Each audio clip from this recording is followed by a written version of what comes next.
Good afternoon, my Real News Midday TV family. Welcome back to the channel for another news update.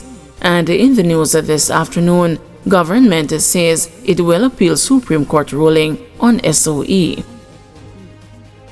The government says it will appeal a decision handed down by the Supreme Court on Friday, which declared multiple states of public emergency imposed between January 2018 and February 2023 unconstitutional and void. According to the judgment, the SOEs were not declared for purposes specified under Section 20 of the Constitution, were not demonstrably justified in a free and democratic society, and breached the doctrine of separation of powers.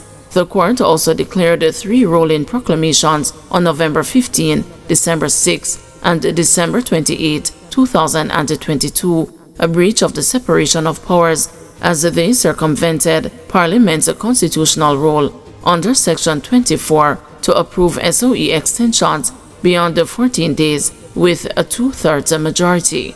In acknowledging the ruling on Friday, the government said the Attorney General's chamber will be undertaking a thorough review of the legal and the constitutional implications of this decision in preparation for its appeal.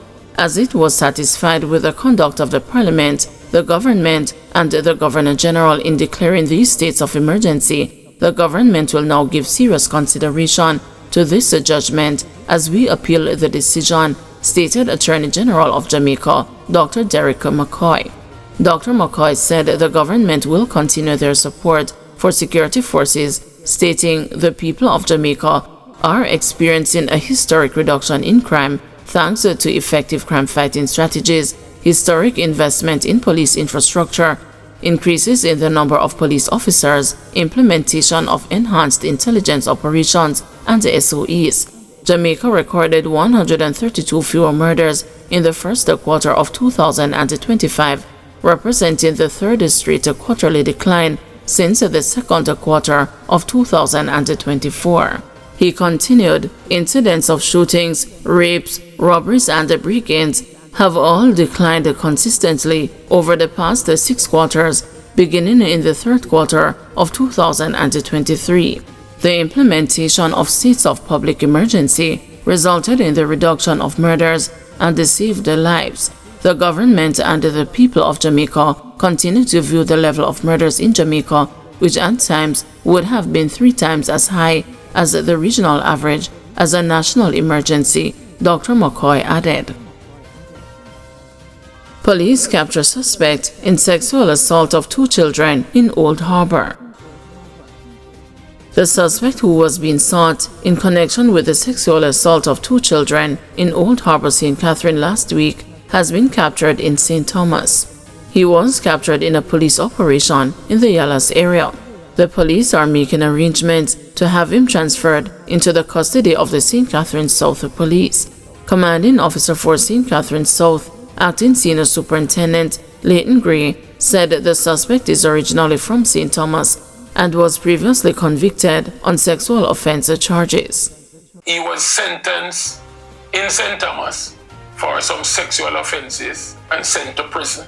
And is upon his release, or whilst he was in custody in prison, that he forged some level of relationship with a lady who is from the Old Harbour space.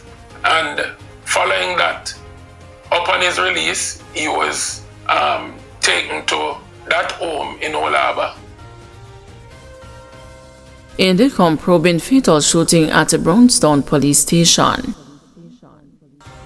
The Independent Commission of Investigations is probing the circumstances surrounding the fatal shooting of one of 2 men who breached the security protocols and entered the Brownstown police station in an attempt to smuggle contraband into the cell block early Friday morning. Reports are that about 3:45 a.m., officers assigned to the station and the Area 2 Division Intelligence Unit responded to a report of suspicious activities at the rear of the cell block after receiving a call from an anonymous source indicating that men were on the compound attempting to smuggle drugs to inmates. The officers observed the 2 men wearing black hoodies and one armed with a machete. One of the men fled the scene by scaling the perimeter fence upon seeing the police. The man with a machete reportedly advanced aggressively towards one of the officers despite being told to drop the weapon. In response, the officer discharged his service pistol but fell to the ground with the suspect still advancing. The cop fired more rounds. In an effort to protect his colleague, the other policeman discharged his firearm, hitting the attacker who fell. A search of the suspect revealed a quantity of vegetable matter resembling ganja, a brown bag containing a cell phone, charger, and tobacco. The wounded man was taken to hospital, where he was pronounced dead. Joe Blaine residents take a stand against child abuse. Concerned residents of Joe Blaine in Spanish Town, St. Catherine, on Thursday protested against the sexual assault of children in light of the two incidents in the parish last week that have garnered public attention.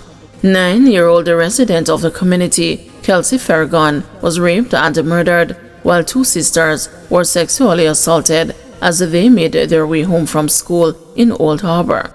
The residents told the news that the protest along St. John's Road was also to show solidarity with the police as they tracked down the perpetrators of violent acts against the society's most vulnerable.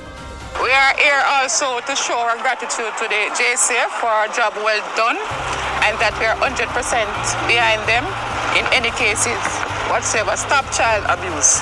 Yeah, it looks like it's that trend, so we have to try our best now to come out and show Jamaica say we're not depend them thing there. Not only on Job's name, but all over Jamaica.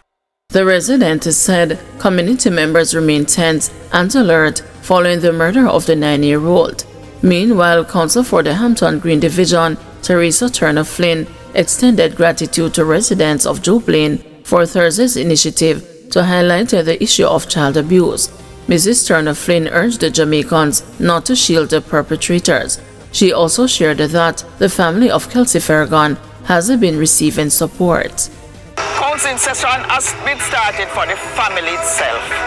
I think the mother is very strong because even just now the mother spoke to me and she said she's wearing her black, but because she have visitors at home, she cannot come here today. But the community at large and even the surrounding community is still grieving. I don't know when they will forget this grievance. U.S. proposal for remittance tax could have devastating effects on Jamaica, says economists. Economist Keenan Faulkner is urging the Andrew Holness-led administration to quickly lobby the United States government to reconsider a tax on remittances. This amid potential economic fallout from the U.S. proposed tax on remittances on Jamaican households that depend heavily on money from overseas to afford basic commodities. As part of the broader push to crack down on undocumented immigration, Republicans have introduced a new bill in the U.S. House of Representatives proposing a 5% tax on all remittances sent outside the country by non-citizens, including H-1B visa holders and green card holders. Speaking in an interview with the news on Friday, Mr. Faulkner said the imposition could have devastating effects on critical sectors locally. He urged the Jamaican government, as well as CARICOM, to lobby the U.S. government to ensure that law is not implemented. Collectively, I think Jamaica should consider garnering support through CARICOM to lobby the U.S. government in order to reverse that decision, as it will disproportionately affect small island developing states, which are, of course, heavily remittance dependent, such as those that are in the Caribbean. The Caribbean diaspora in the U.S. is also fairly significant, and the support of the local diaspora leaders and representatives there would also be crucial in trying to reverse that decision. Additionally, with the imposition of the tariffs, also likely to depress consumer spending in the U.S., and which accounts for up to 70% of consumer spending in the U.S., disposable incomes are likely to fall, which then further compounds the potential fallout in sending remittances. Now, in the long run, if this policy is maintained, it could also discourage Jamaican immigration to the US altogether for persons who are specifically looking to work for a short time with the intention of sending money back home. Guys, thank you for watching. See you this evening at 6 p.m. for another news update.